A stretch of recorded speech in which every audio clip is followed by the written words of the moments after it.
Breaking news. Shahada शहरात धाडसी घरफोड्या.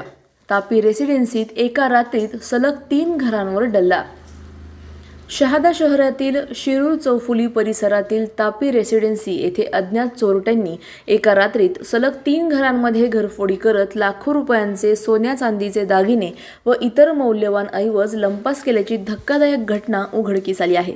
या घटनेमुळे परिसरात भीतीचे वातावरण पसरले असून नागरिकांमध्ये सुरक्षेबाबत चिंता व्यक्त केली जात आहे. मिळालेल्या प्राथमिक माहितीनुसार चोरट्यांनी रात्रीच्या अंधाराचा फायदा घेत बंद घरांना लक्ष्य केले.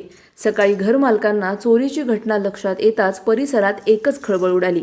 माहिती मिळताच शहादा पोलिसांनी घटनास्थळी धाव घेत पंचनामा सुरू केला असून चोरट्यांचा शोध घेण्यासाठी तपासाची चक्रे वेगाने फिरवण्यात आली आहेत. या सलग घरफोड्यांमुळे शहरातील कायदा व सुव्यवस्थेचा प्रश्न पुन्हा ऐरणीवर आला आहे.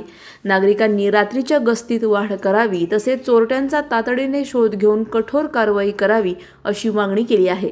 दरम्यान परिसरातील सीसीटीव्ही फुटेज तपासण्याचे काम सुरू असून पोलिसांकडून विविध दिशांनी तपास केला जात आहे.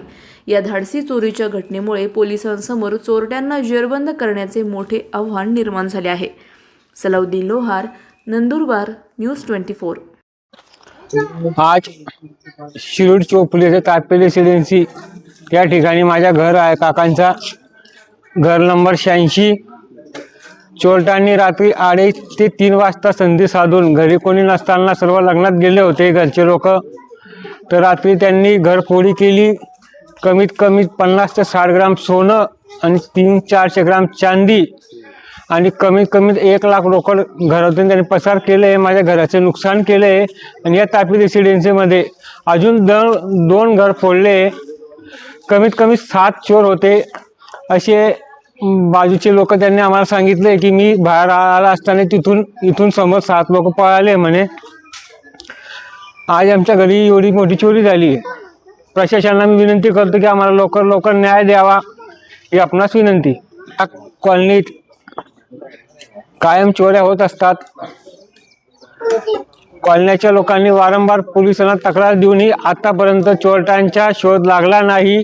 इथले परिसर भयभीत असताना लोक सांगून राहिले का इथं राहायचं का नाही राहायचं हे पूर्ण भीतीच्या वातावरणात पसरले आहेत. एकाच दिवशी 3 घरफोडी आणि मोठे हत्यार घेऊन तिथं चोर फिरताय. पोलीस प्रशासनाला आम्ही विनंती करतो की आपण या चोरांच्या मुष्क्या दाबावेत आणि आम्हाला लवकर न्याय द्यावा ही आपणास विनंती.